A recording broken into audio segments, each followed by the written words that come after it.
Welcome to the Molding Health Show. Our goal is to leverage the wisdom and experience of healthcare practitioners to set you on a path of self-discovery and healing. These insights, coupled with a multidisciplinary approach to each area of interest, should provide an invaluable resource to everyone looking for a better approach to health. Hi, everyone. So in this last session, we're going to wrap up everything around private practice management.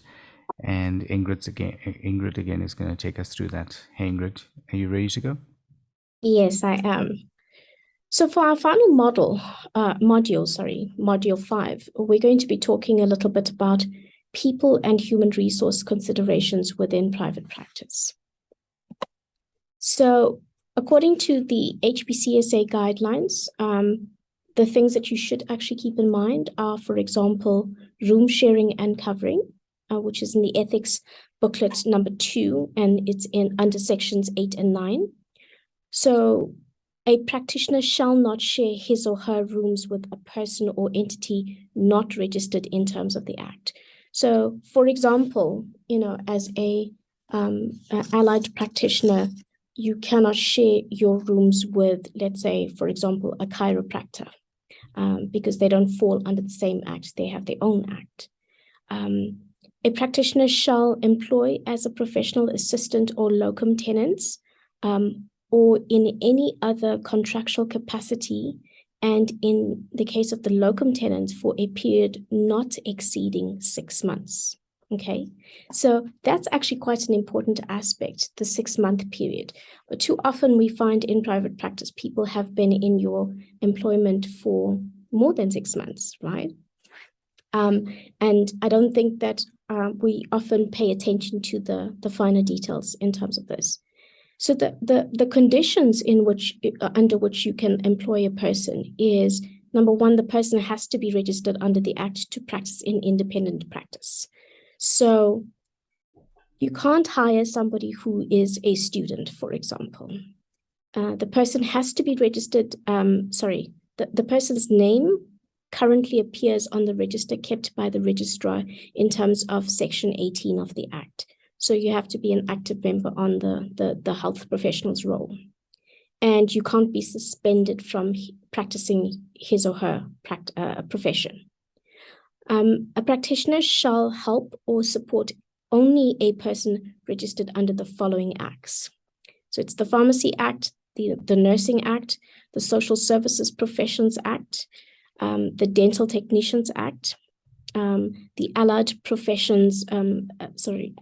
Health Professions Act.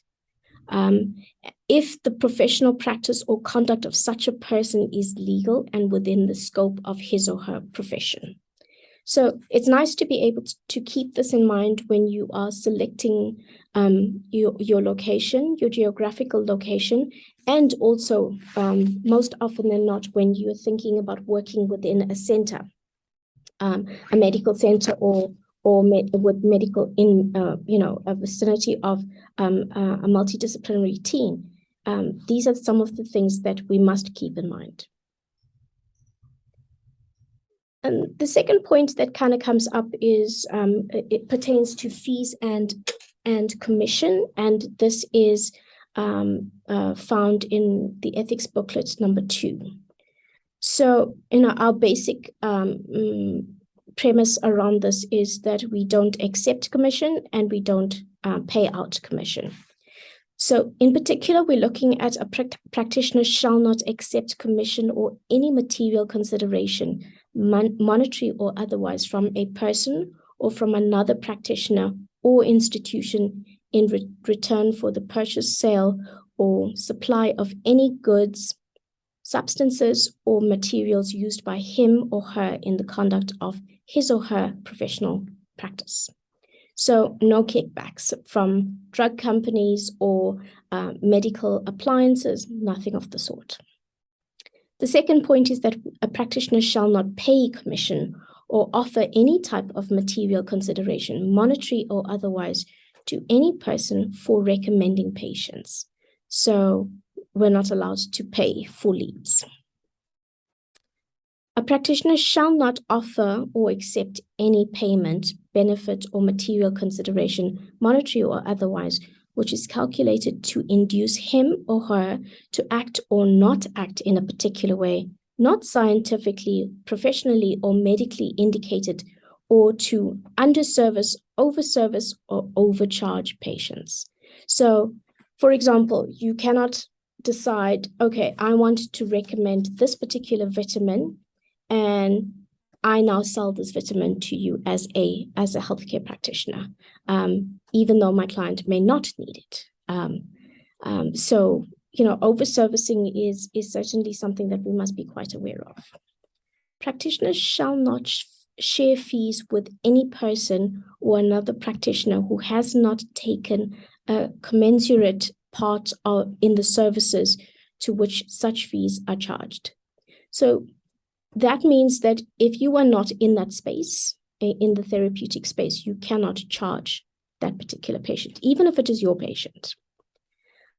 A practitioner shall not charge or receive fees for services not personally rendered, except for services rendered by another practitioner in his or her employment, or with whom he or she is associated as a partner, shareholder, or a locum tenens.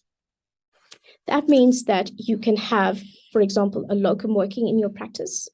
Most often than not, this happens during maternity leave.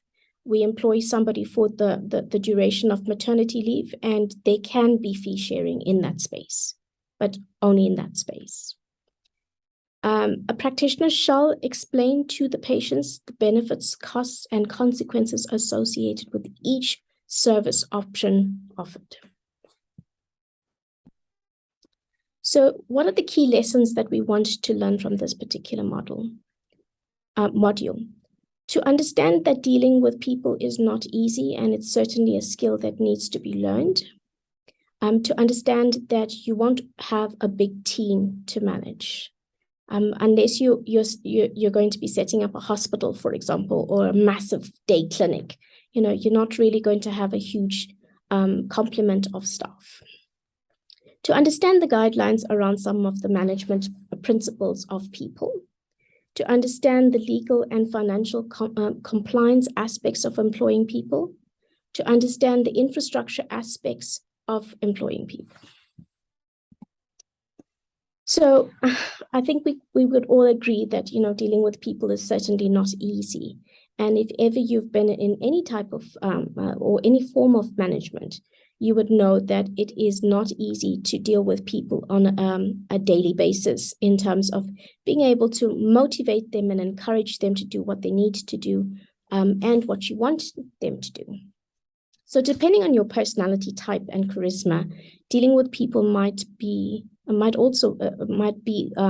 easier for you, but it's never going to be 100% easy and predictable. And this is not because people are bad, but certainly because consistency is the issue over a longer period of time. People are human. They have good days. They have bad days. They have difficulties within their lives. And so they can't always be as consistent. So management is an art, and it involves much skill that is gained over a number of years. People build their professional careers on becoming extremely good at managing people. From a healthcare practitioner point of view and from an ethical perspective, we are responsible for our employees and our suppliers. So your people risk is limited. And the good news is that you have very little people to manage, with the exception of your clients. The first person on your team will probably be a receptionist. So if you opt to not have a receptionist or not have a shared receptionist, you will need to figure out how you will manage your clients, which involves taking calls for new appointments, getting the client intake forms and agreements signed for new prospective clients, answering client queries relating to invoices and payments, and medical aid submissions, and just general queries. So learning how to manage well. So if you have locums or employees, you have no choice but to learn how to manage and motivate them. So there are many books that we can recommend on this particular topic, but I think that it's more important to be able to have a few key guidelines. So the first thing is to set the standards and rules that you expect in your private practice. Remember that your employees and your locums are representative of your brand. So you do want to be able to have somebody who is going to be able to embody that for you in that presence, in that therapeutic environment. Ensure that your employees understand these rules and standards. You can do this by checking their understanding through open-ended exploratory questions. Have a greater vision and purpose for them working with you. With your plan in place, you should have a plan for yourself and private practice. If you can tie your employees into this purpose and vision, it will help in greatly motivating them. I do believe that, people are looking for a sense of purpose as well as a sense of belonging. So if you can sell your vision, your greater vision for your private practice to your employees, they represent it quite easily. If you are looking for a nurturing, caring environment and you find somebody who is able to slot into that and has a sense of belonging within that, you're not constantly having to monitor their behavior and pull them back in line because they naturally reside in that space. The fourth point is that research and a company culture ties into your brand. It must be easy to explain and monitor. From a personal perspective, I found this much easier to do once I identified core values I liked and wanted our employees, suppliers, and clients to possess. It also helped with the recruitment and employee management processes. Recruitment is quite an important process, and I think often as healthcare practitioners, we have limited time to sit down and think about who we would like to represent our brands and who we would like to be in contact with our patients. But if you've identified the core areas and key perspectives that you want represented within your private practice, you'll find that keeping that in mind when you're looking for a person and making sure that that person naturally gravitates within that space makes it easier. Management becomes a little easier because you're like-minded. And so that sense of belonging is much greater. It's much easier to establish. As with most things in private practice, there are legal contracts and financial compliance aspects to having employees. So what does this look like? So if you have an employee, a locum or a supplier, we do need to make sure that we have a signed contract. We covered this to some extent in module 4. And so for an employee contract, I would recommend a fixed term contract of no more than 4 months initially. By doing this, what you tend to do is limit your risk to those 4 months. So irrespective of how strongly you think you know or like the employee, you do want to be able to make sure that you give yourself, you give no indication that you will be extending the contract after the 4 months so that you can have a really good feel for whether this person fits in or not. During this time, you're looking at not only fit, but also the demeanor and the energy of that person. It must be conducive to your private practice.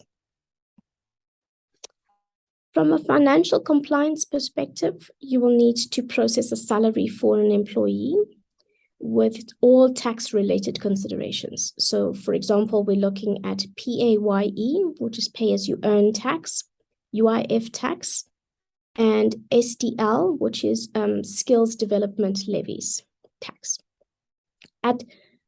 Part of this financial compliance will be making sure that the employee has an IRP5 form that they can use and submit when they are submitting their own personal income tax returns annually.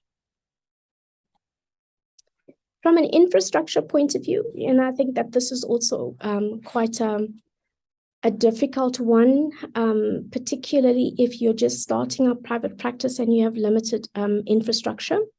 But with all employees, you are, as the employer, responsible for giving them infrastructure and technology that they would need in order to complete their jobs effectively. So, for example, with the receptionist, at minimum, you want to be able to provide a desk, a chair, a computer or laptop, telephone, and necessary stationery. For practitioners that you're hiring within your private practice, it would often mean providing them with a fully equipped or furnished room in which they can do their therapeutic sessions.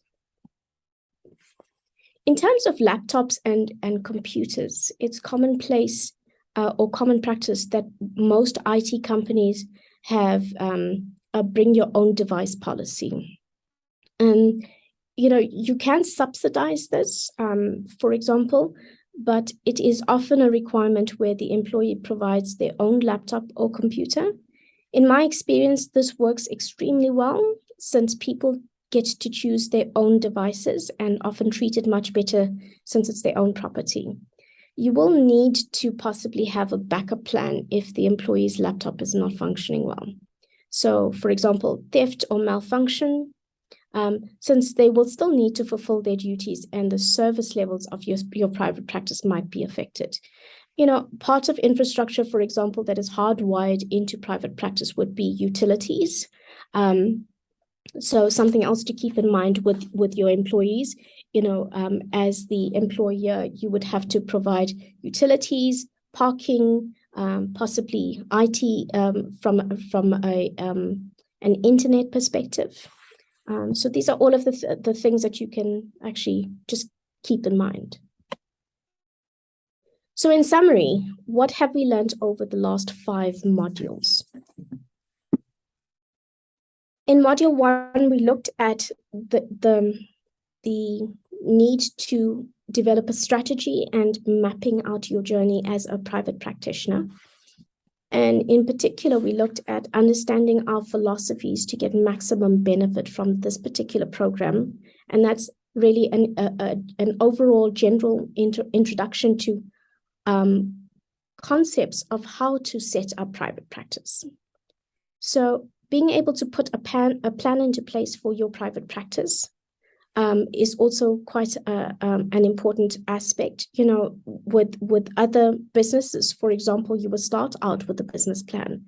It is not a bad idea to think about having a private practice plan. We also learned about knowing your financial numbers. So in particular, we're talking about how much do you need to earn? How many sessions do you need to do in order to be able to make that minimum income? And also just looking at from the basis of how often do you actually want to work in private practice? So your financial numbers are determined by your availability and clients' accessibility to you. We also learned a little bit about company structures that you can use. So for example, we talked a little bit about, are you more inclined to be a sole proprietor, or would you like to set up an incorporation? And looking at the pros and cons of both of those models. And then also the benefits of being able to track the progress of your plan. So as with a business plan for a secular business, for example, it gives you an opportunity to have measures in place in order to be able to figure out whether firstly the plan is working and whether it needs to be adapted in terms of new information coming to light. In module 2, we talked a little bit about ethical considerations. So what was the purpose of our ethical considerations in particular? Setting up an ethical private practice is always a challenge, particularly for new practitioners in private practice. And, a lot of the time that is because we are held to a higher standard of ethics than most businesses. But keeping in mind that the purpose of the ethics, our ethical guidelines, is to be able to help us run our private practices in a way that is conducive to the well-being of our patients. So the guidelines around our ethics that we talked about, went through setting up private practice and mostly looking at how is it that we are now going to govern the relationships that we develop with patients, our colleagues, and our networks of people that we refer to and refer to us. So where could you actually find these ethical guidelines for your professions? In particular, you can find it with the HPCSA under your board. We looked at the various business functions that you would need to check the ethical considerations on. And then we looked at, setting up an ethical practice. Does that put you at a disadvantage to being able to earn a decent living? From our considerations, we certainly don't think that ethical practices make you or put you at a disadvantage. In fact, if anything, it creates more of a cover for you, in the sense that you are not in a position where you are compromising yourself from an ethical perspective. In module 3, we talked a little bit about the marketing considerations that one would need in terms of setting up private practice. The key lessons that we went through was to know, firstly, how much is enough in terms of the number of client or patient referrals you have to generate, and how should you be structuring your marketing efforts? We talked a little bit about the fact that you do want to be able to service the number of referrals or clients, potential clients that are coming in through your doors. So if your marketing efforts don't match up to the number of patients that you are requiring, you're going to end up with either disappointing people or having a really long waiting list and not providing the care that perhaps you would like to provide in a timeliest manner. It's also important to understand the difference between having a marketing strategy and a tactic. The strategy was the overall plan, whereas the tactic was going to be the device or method that we would use in terms of being able to effect that particular plan. We talked a little bit about developing your own marketing strategy. So each practitioner wants different things out of their private practice, and it should actually be built around your set of circumstances. So if you wanted to work, for example, a 3-day week and only wanted to work five hours in the day because you have got other responsibilities, it should be reflected in your marketing strategy. You most certainly are not going to spend thousands and thousands of rands on marketing your practice and then not being able to fulfill those requirements in terms of people coming in through the door, because you're only working a limited amount of time. And then we went through 12 simple and cost-effective marketing strategies. And here what we talked a little bit about was the fact that every person is different, and what you want to be able to do is certainly consider these marketing strategies and how it would actually be implemented in your private practice, but also not to go from step 1 to 12 and just absolutely do a blanket application of these strategies. Rather to sit down and consider each one and think about what would be beneficial, number one, to your private practice, but certainly what would actually fit with your brand and your style of private practice. It's also important to decide on the tactics that you want to accomplish in your private practice plan. For example, at which stage would you handle each of these strategies? So, you don't have to implement 12, and most certainly you don't have to implement every strategy at the same time. So to be able to have them spaced out is a good idea, and looking at the most effective ways of being able to market your practice is also it's not a bad way of handling or creating, should I say, a pipeline in terms of referrals. So if you know, for example, you have 5 websites that you have paid subscriptions on that market your practice, and that is sufficient for you, then that's a really good tactic, rather than trying to find other ways of doing the same job. So the overall overall aspect of marketing should actually be that it is complementary to your plan and strategy for your practice, rather than it is an effort that, or this is time and effort that you are investing into marketing when it is not needed. So it should actually be quite strategically picked out in terms of what is needed. In the 4th module, we looked at legal considerations of running a private practice.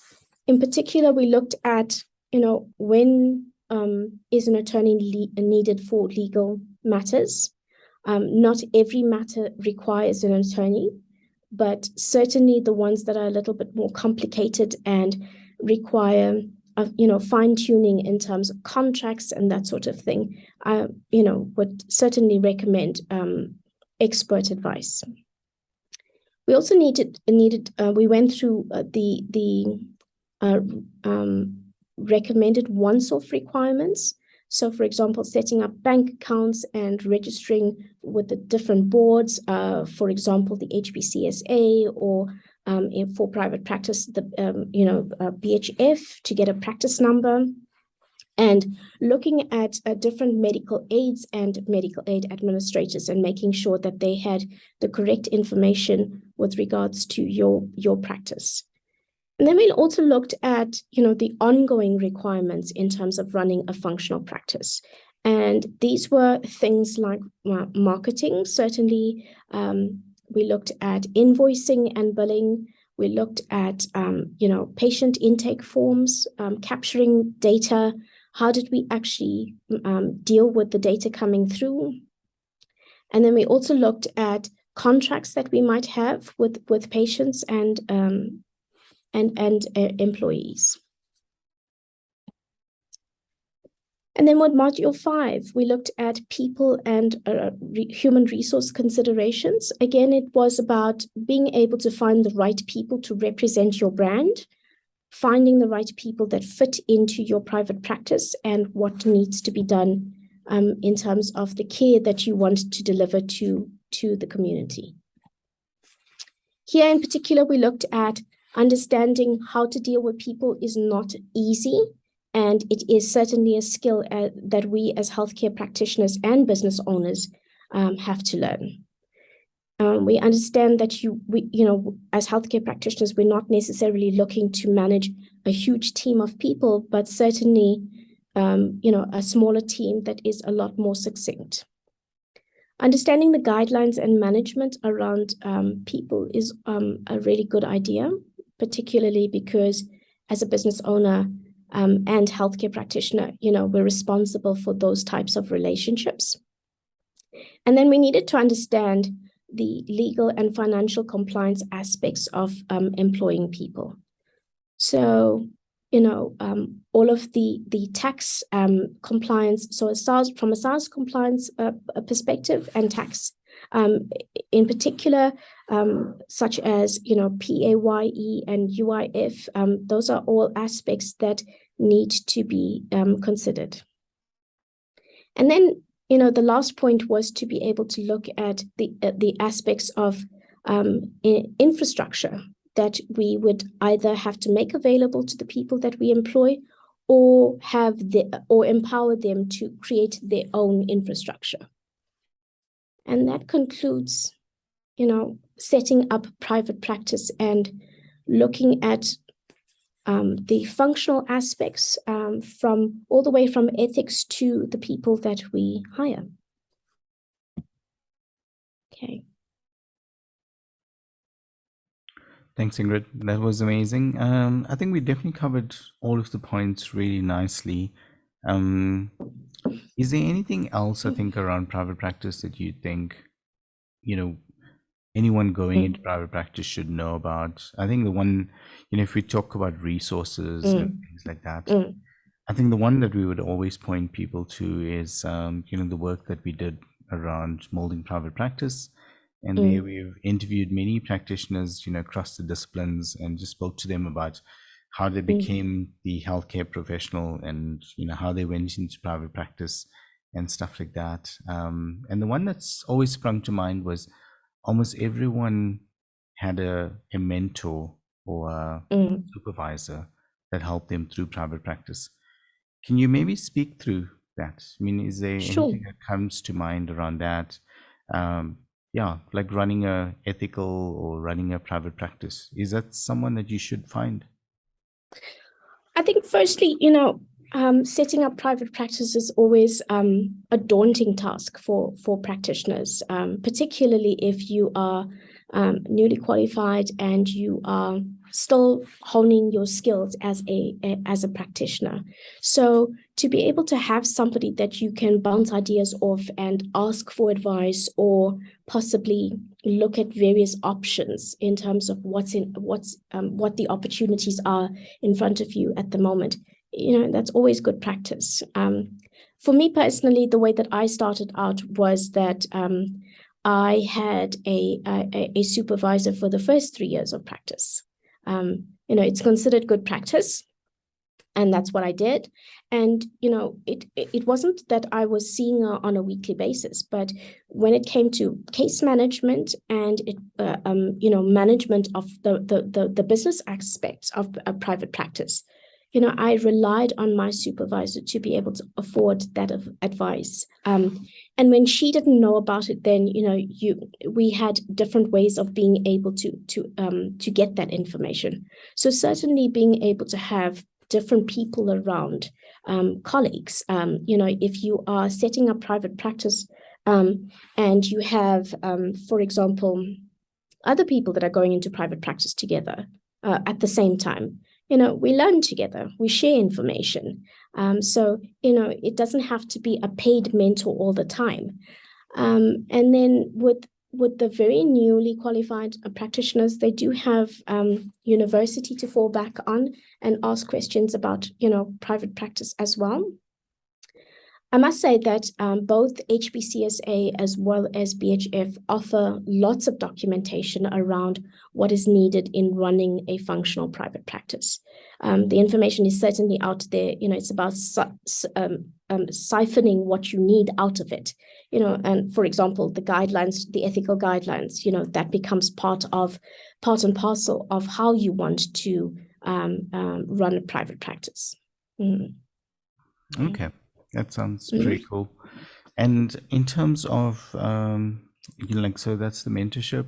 In terms of resources and anything like that, in terms of infrastructure, did you have to get like specialized help around that to be able to determine what you needed to do? I think in my case, it was more just being able to initially replicate from a supervisor perspective, so you go in to see your supervisor, you look around the therapeutic space and you say, okay, I like this or I don't like that. And then it's exposure to my own therapist, for example, and how she had set up her a therapy space in terms of, a little reception area. My therapist, for example, did not have a receptionist. So you couldn't, accessibility was very limited. So, I had the opportunity to weigh up both sides of the coin and then say, okay, so how did I want to set up my private practice? I think that for me, initially, it was also trial and error in terms of, you try out something, it doesn't work for you, you discard it, you go find something else. There's no, hard and fast rule in terms of this is the only way to do something. And, I do want to say this, for me and most clinicians out there, I think that getting into the healthcare space was all about doing the work, the clinical work. Did we factor in how much of our time and energy would be invested in running a business and building up a private practice and creating an opportunity to have a sales funnel in terms of patients coming through. No, we didn't really think about that. We thought and we honed our skills in terms of clinical work. So a lot of the business aspects of running private practice was trial and error for me. And it was about trying to get advice from whomever around what was needed in terms of those kinds of things. And is it fair to say then that practitioners probably want to spend more of their time on that stuff? And I think from a private practice point of view, it's almost like getting to a stage where you're happy with it, but not necessarily becoming the absolute best or, at it. I mean, like PhD level of private practice management. Is that fair to say that most practitioners actually, that's what they want to do. They want to be the best therapist, and they want to be absolutely like figuring out how to do referrals. But after that, I don't think they really want to push the boundary and figure out what's the latest trends with private practice. Is that fair to say? I would say practice management for me in particular has been about, upskilling to a certain point, and then I'm looking for stability. I'm looking for a system that works. I'm not really looking to change. You'd be hard pressed to find people that are jumping around from one practice software management system to another. If you speak to practitioners, I'm sure they'll say to you, at best, I've used maybe 2 or 3 systems. But we're really not looking to move around too much because, it takes a great deal of time, energy, and effort to learn a new system. So, do I want to be the best practice manager? No, I want to be the best therapist. Practice management must just work. The systems must make it work. The people around you, that stuff must just work. But for me, I want to put my energy into learning different things around creating the best environment for my patients and offering the best patient care. Okay, that sounds amazing. I think this was really useful, and I think hopefully everyone finds it useful as well around that. I think there's always more resources and stuff like that, but I think there'll be details in the show notes or details on the course that people can kind of go down and see what else they can look at. But thanks very much for your time. Thanks very much for doing this. Pleasure. Only a pleasure. Hey everyone, thanks for listening. As always, stay tuned and we'll speak to you in the next episode.